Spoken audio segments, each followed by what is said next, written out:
am 6 months postpartum with my second baby, our third child in our family. And to be completely honest, I don't know how to feel about this. When I had my daughter, we chose not to prevent pregnancy postpartum. We knew that we wanted at least one more baby. And considering it took years and many miscarriages to finally have my daughter, it just didn't feel right at the time to prevent pregnancy. We didn't know how long it was going to take to have another baby.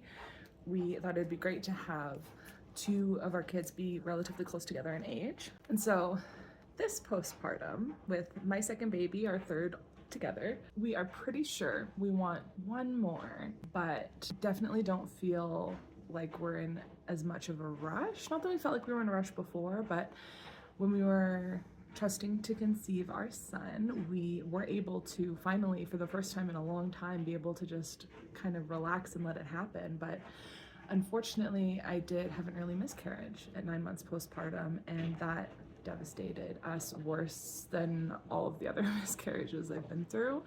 There was something about it that was it just hurt so bad. It was so painful. We knew exactly what we were missing. We were so excited, and it just wasn't meant to be. And obviously our son is here now. Everything works out for a reason. But I don't know. All that to say, I'm not really sure how I feel about this, but let's dip it anyway. To be honest, I don't even think I'm ovulating, but when you start having all kinds of symptoms that you only have when you're pregnant, it's hard not to at least consider the possibility. For anyone who may not know, when you're postpartum and you're waiting to get your period back for your cycle to resume, the period returning is not the start of your cycles returning. It's actually the first ovulation that triggers that period. And so many people do get pregnant postpartum because they don't have a cycle, but that spontaneous ovulation happens, everything aligns, and it happens. But I would love to know in the comments how you feel about going from 2 babies to 3, how that was for you. Any tips for knowing when it's the right time? Okay, this is looking pretty negative, which is a little bit of a relief, to be honest. I'm still gonna give it the full 5 minutes,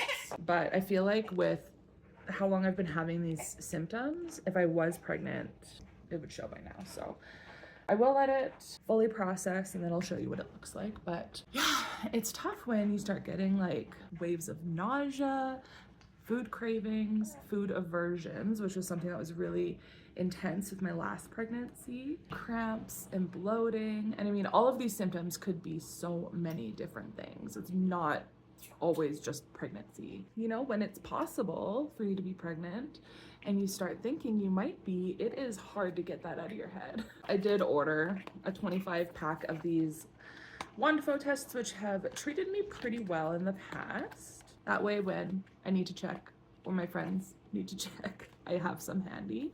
I did not bother buying ovulation tests because, like I said, I don't think I'm ovulating. But that was another thing that freaked me out, is I have had signs of ovulation: egg white cervical mucus, BBT changes. I'm not sleeping great, so BBT is like, but the cervical position changes and the cervical mucus changes were what kind of like set off my radars, because I was having really fertile signs for 3 days in a row. So anyway, if you're postpartum and you're having mixed feelings about potentially being pregnant, getting pregnant, wanting to be pregnant, not wanting to be, I would love it if you'd follow along on this journey. This is a new part of motherhood that is completely foreign to me. Feeling like I have some sort of semblance of control over my family planning, but also knowing in the back of my mind that none of us really have any control. I don't know. It's weird, but we're in it together, right? Okay, this is not quite done yet, but it does look pretty negative. So not today, maybe one day.